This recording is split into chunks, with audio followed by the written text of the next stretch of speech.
Hello friends, on this video right now I'll show you how to off vibrate on tap on your mobile phone. So friends, before we continue this video, do not forget to like the video and subscribe the channel. Okay, so let's start the video. At first you have to move on setting. From here you have to scroll down to sound and vibration.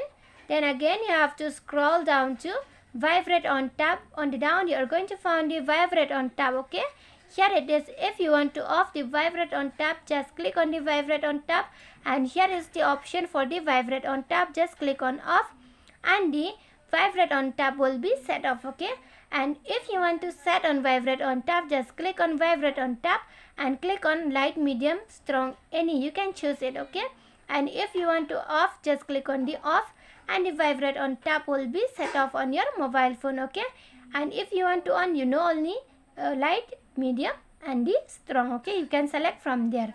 If you want to off, just click on the off first option. Okay, off.